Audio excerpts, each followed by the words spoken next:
ಹಕ್ಕೊತ್ತಾಯ ಕಾರ್ಯಕ್ರಮಕ್ಕೆ ಎಲ್ಲ ಜಿಲ್ಲೆಯಿಂದ ಆಗಮಿಸಿದ ಜಿಲ್ಲಾ ಪದಾಧಿಕಾರಿಗಳಿಗೆ ಮತ್ತು ಎಲ್ಲ ಸೈನಿಕರಿಗೆ ಹಾಗೂ ರಾಜ್ಯದ ಮುಖಂಡರಿಗೆ ಹಾಗೂ ಯುವ ಘಟಕದ ಎಲ್ಲ ಸೇನಾನಿಗಳಿಗೆ ಬೆಳಗಾವಿ ಜಿಲ್ಲಾ ಘಟಕದಿಂದ ಹೃತ್ಪೂರ್ವಕವಾದಂಥ ಅಭಿನಂದನೆ ಸಲ್ಲಿಸುತ್ತಾ, ಇವತ್ತು ಬೆಳಗಾವಿಯಲ್ಲಿ ಸ್ವಾಮಿ ವಿವೇಕಾನಂದರ ಜಯಂತಿ ಪ್ರಯುಕ್ತವಾಗಿ ಹಾಗೂ ಗಣರಾಜ್ಯೋತ್ಸವದ ಪ್ರಯುಕ್ತವಾಗಿ ಉದ್ಯೋಗಕ್ಕಾಗಿ ಕನ್ನಡಿಗರ ಹಕ್ಕೊತ್ತಾಯ ಎಂಬ ಕಾರ್ಯಕ್ರಮ ಈಗಾಗಲೇ ಪ್ರಾರಂಭ ಆಗಿದ್ದು, ಈ ಒಂದು ಕಾರ್ಯಕ್ರಮಕ್ಕೆ ಆಗಮಿಸಿದಂಥ ಎಲ್ಲ ಯುವ ಮಿತ್ರರಿಗೆ ಕರ್ನಾಟಕ ರಾಷ್ಟ್ರ ಸಮಿತಿ ಪಕ್ಷದಿಂದ ಮತ್ತೊಮ್ಮೆ ಅಭಿನಂದನೆ ಸಲ್ಲಿಸುತ್ತಾ, ಇವತ್ತಿನ ಕಾರ್ಯಕ್ರಮ ಮುಖ್ಯ ಉದ್ದೇಶ ಏನೆಂದರೆ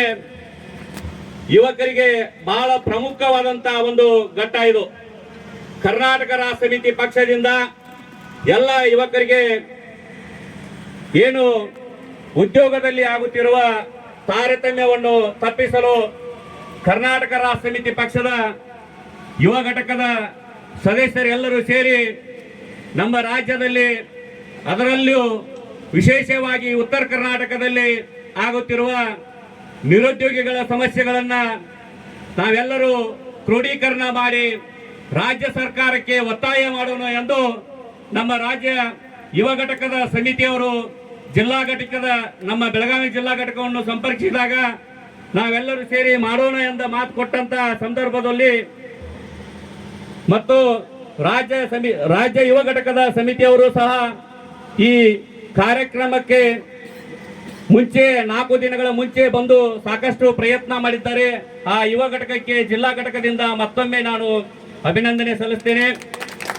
ಮುಖ್ಯವಾಗಿ ಬೆಳಗಾವಿ ಜಿಲ್ಲೆಯಲ್ಲಿರುವಂತ ಎಲ್ಲ ಯುವಕರಿಗೆ, ಯುವತಿಯರಿಗೆ, ನಿರುದ್ಯೋಗಿಗಳಿಗೆ ನಾವು ಈಗಾಗಲೇ 8 ದಿನಗಳಿಂದ ನಮ್ಮದೇ ಪಕ್ಷದ ವಾಹನವನ್ನು ತೆಗೆದುಕೊಂಡು ಹೋಗಿ ಎಲ್ಲ ಕಾಲೇಜು ಒಂದಿಷ್ಟು ಸ್ಥಳಗಳಲ್ಲಿ ಪ್ರಚಾರ ಮಾಡಿದರು. ಯುವಕರಿಗೆ ಕರ್ನಾಟಕ ರಾಷ್ಟ್ರ ಸಮಿತಿ ಪಕ್ಷದ ಸದುದ್ದೇಶಗಳು ಸರಿ, ನಾವು ಈ ಉದ್ದೇಶಕ್ಕೆ ನಾವೆಲ್ಲರೂ ಕೈ ಜೋಡಿಸಿ ಉದ್ಯೋಗಕ್ಕಾಗಿ ಪ್ರಯತ್ನ ಮಾಡೋಣ ಅನ್ನುವಂಥ ಛಲಾನ ನಮ್ಮ ಹುಡುಗರ ಹತ್ರ ಇಲ್ಲ ಅಂತ ಅನಿಸ್ತದೆ ನನಗೆ.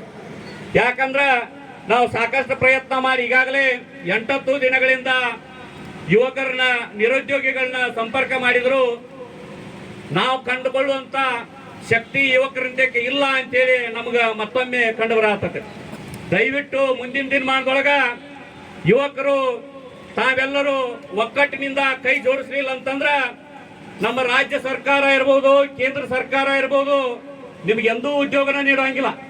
ನೀವು ಇಲ್ಲೇ ಮತ್ತೆ ಅಲ್ಲೇ ಬಾಜು ಹೊಲಕ್ಕೂ ಅಲ್ಲೇ ಹೋಗಿ ಜೀವನ ನಡೆಸಬೇಕಾದಂತ ಪರಿಸ್ಥಿತಿ ಸರ್ಕಾರ ನಿರ್ಮಾಣ ಮಾಡತ್ತೆ.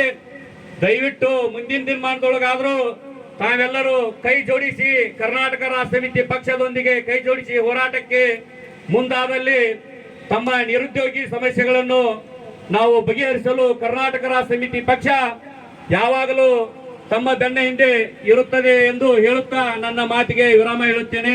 ಜೈ ಹಿಂದ್, ಜೈ ಕರ್ನಾಟಕ, ಜೈ KRS.